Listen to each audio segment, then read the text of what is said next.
Hi, this is Cheryl. I'm about to share something personal, and the reason I'm sharing it is because of a news article I've been reading. Well, news articles I've been reading about Los Angeles County Sheriff's Department.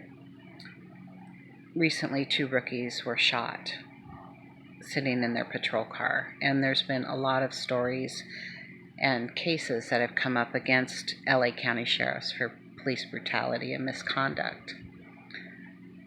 I have to admit I was pretty bummed by that because when I was a child, a small child, like 5, maybe 6, my mom was raped and almost killed by a Los Angeles police officer.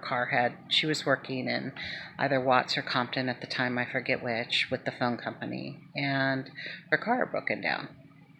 And so she was walking to an exit to call for help, to call for a tow truck, and to potentially call for a ride home. And a police officer pulled up on the freeway that she was walking down. It was the Harbor Freeway, I believe, now known as the 10, and offered her a ride. And showed her his ID and everything. And so she got in the car with him. And he said he was going to take her home so she could call a tow truck from there. Instead, he got off on an exit that was remote-ish, a place he knew that he could do this at, and he raped my mom. And then he started to, and roughed her up, and then he started to drive to the LA County dump, and it was very clear he was going to kill her and leave her there. And that maybe he'd done that before, I don't know. But he seemed familiar with this routine. Anyway, my mom managed to jump out of the car at a red light, and she took off running, and he chased after her. He unloaded his gun twice, trying to kill her. Back then, they only carried revolvers. They didn't carry semi-automatic weapons. So he had to reload bullet by bullet, and he did. And he tried to kill my mom, and he came so close to doing that she had powder burns on a couple places on her face. As a matter of fact, a bullet had grazed the bridge of her nose hair and broke the skin. That's how close it was. Anyway, she was ducking between cars. It was in an office building that she ran to, and she was ducking between cars in the parking lot, and people were yelling and trying to figure out what was going on inside the building, and the cop realized there was too much of an audience finally, and he took off. And so a good Samaritan took my mom home. I remember when she got home, she was just rocking back and forth saying, "Who do I call? Who do I call?" So she called a lawyer friend of hers, and he knew a lot of police officers, and so he recommended a specific sheriff deputy for her to call at LA County Sheriff's, and he said, "This guy will take you seriously." And as a matter of fact, he called the guy beforehand and told him that my mom was going to be calling. So my mom called, and he came to the house with his partner, and he took a report. And I remember my mom went to the hospital, and they examined her and everything. And the sheriffs handled the case as well as they could. They arrested the guy. He did end up going to prison. LA County Sheriff's Department did their best to try and protect us because, of course, we started getting death threats from the guy's pals at the police force. And they knew the names of all of my mom's kids, and they knew that her mom was living in the area and her siblings were living in the area, and where my dad lived and everything. My parents were divorced. But they were threatening all of us. And as a matter of fact, right before the trial was set to begin, they broke into our house while we were at school and my mom was at work under the guise of chasing a bank robber or some stupid thing that they made up because we didn't live in their jurisdiction. The jurisdiction was run by LA County Sheriffs, not LAPD at all.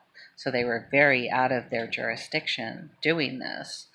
And it was clear that it was a bogus excuse, but they broke into our house and destroyed basically everything we own. And we lived You have to understand, when I say house, I'm being generous. We lived in probably about a 700 square foot duet thing that my mom rented. And we were poor. We were working poor. We didn't have a lot.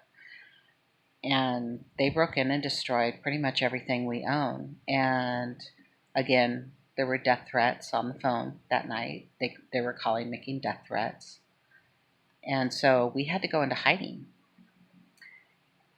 And we were in hiding for a couple weeks while my mom had to testify. And my mom made sure that we were in hiding in different places. I was with one family friend. My sister was with another.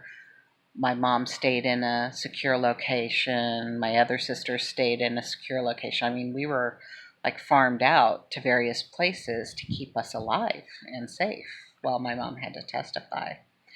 And the sheriff's department did their best to try and protect us and help us with all of that. And we were very grateful. I'm not anti-cop, but I mean, I'm friends with cops. I've dated cops before. I'm not anti-police, but I am anti-bad police. Bad cops endanger the good cops. They endanger the public. They endanger themselves. And the police forces need to revamp how they hire people. They need to stop training incoming police to believe that the public is potentially an enemy, or in flat out is the enemy, and that's how they're currently being trained. That's not what police forces are supposed to do in today's society. So I would like to see police reform, but I'm not anti-police, but I just wanted to share this story because I always saw the LA County sheriffs as good guys. And I know it's more complex than that, but I was just a kid at the time. And so it's just an image I've always had carrying forward, and it's disappointing to see how the sheriffs are acting now. That's all.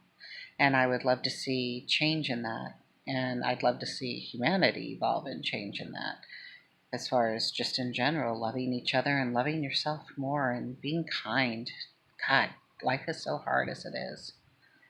Anyway, I just wanted to share that story because of what's going on right now, especially with LA County sheriffs and the police brutality that's happening. And I really hope it stops. Not just there, everywhere. Anyway, I hope you all have a good night.